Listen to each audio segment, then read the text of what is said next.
اب یہ نوٹ کر لیجئے، ہدایت و ضلالت اس دنیا میں جو مختلف حالتیں انسان پر طاری ہوتی ہیں، یا نعمتوں کی بارش ہو رہی ہے، یا تنگی ہے، فقر ہے، احتیاج ہے، دنیاوی حیثیت ہے، وجاہت ہے، یا دنیا میں گمنامی ہے، گشنمی فرصت کے بھیا کیس تھی، کوئی آپ کا حال ہی نہیں پوچھ رہا کہ تم ہو کون، تمہارے منہ میں کتنے دانت ہیں، یا یہ کہ دنیا میں اقتدار کی کسی مسند پر انسان بیٹھا ہے، یا یہ کہ کوئی اس کے ہاتھ میں اختیار نہیں، یہ تمام جو حالات انسان پر طاری ہوتے ہیں، ان کے جواب میں جو طرز عمل فکری اعتبار سے اور عملاً انسان اختیار کرتا ہے، اس کے 4 درجے ہیں۔ پہلا درجہ ہے انتہائی گمراہی، ضل ضلالا بعیدا۔ وہ کیا ہے؟ اگر عزت ہوئی، نعمتیں ملی، فلاں دیوی یا دیوتا کی نگاہ کرم ہے، اس کی کرپا سے یہ ہو گیا، اور اگر کوئی تکلیف آ گئی، مصیبت آ گئی، معلوم ہوتا ہے کہ فلاں دیوی یا دیوتا ہم سے ناراض ہے، یہ کالی دیوی کی طرف سے کوئی مصیبت آ گئی ہے، یا یہ کہ یہ لکشمی دیوی کی نگاہ کرم ہے کہ ہمیں دولت مل گئی ہے۔ یہ تو ہے شرک۔ شرک ہونے کے اعتبار سے یہ ہے ضل ضلالا بعیدا، انتہائی پستی۔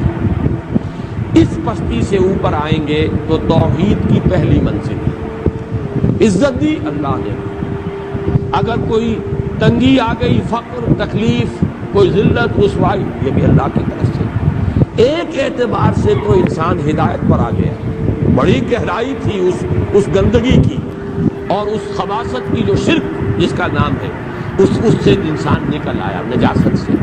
توحید تو ہے، لیکن ابھی اس میں اس کی گمراہی کا ایک ایلیمنٹ شامل ہے، اور یہ گمراہی سے جب تک آگے نہیں آئے گا، اوپر نہیں ابھرے گا، اس کا طرز عمل کیا ہوگا کہ ذرا کچھ مل گیا، عزت مل گئی، پھولے نہیں سما رہے، اب زمین پر قدم نہیں ٹک رہے، گردن اکڑ رہی ہے، کہیں محرومی ہو گئی، کوئی تکلیف آ گئی، کوئی مشقت، فقر آ گیا، اب بجھ کر رہ گئے۔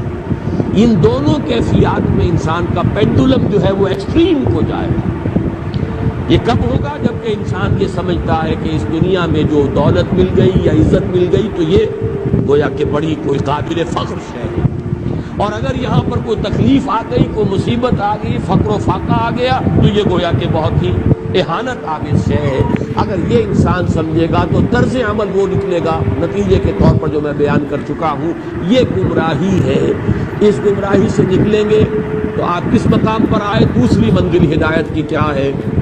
نہ یہ عزت ہے نہ یہ ذلت ہے، دونوں حیثیتیں برابر ہیں کہ یہ امتحان ہے۔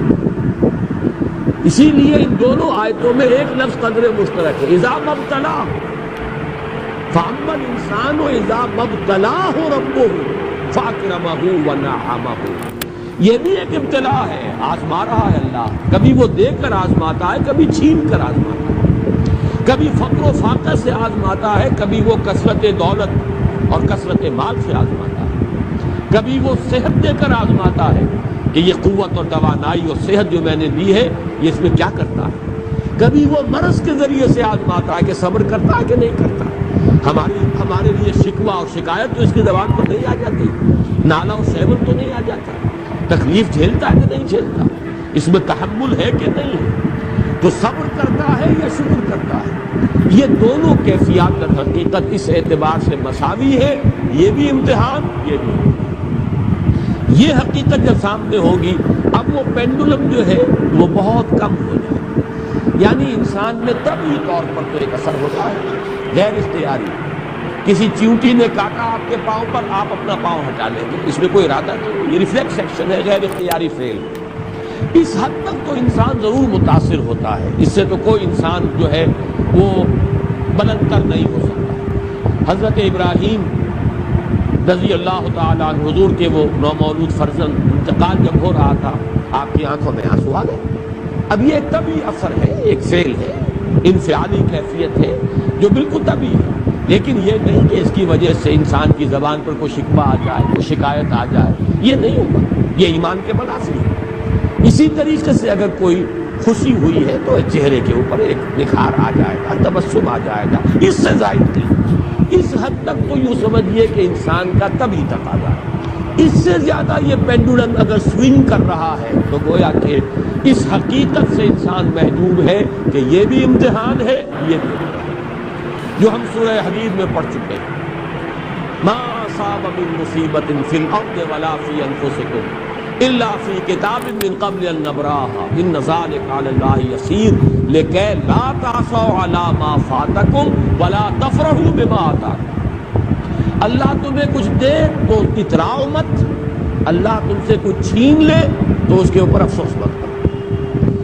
یہ نتیجہ ایمان کا نکلنا چاہیے۔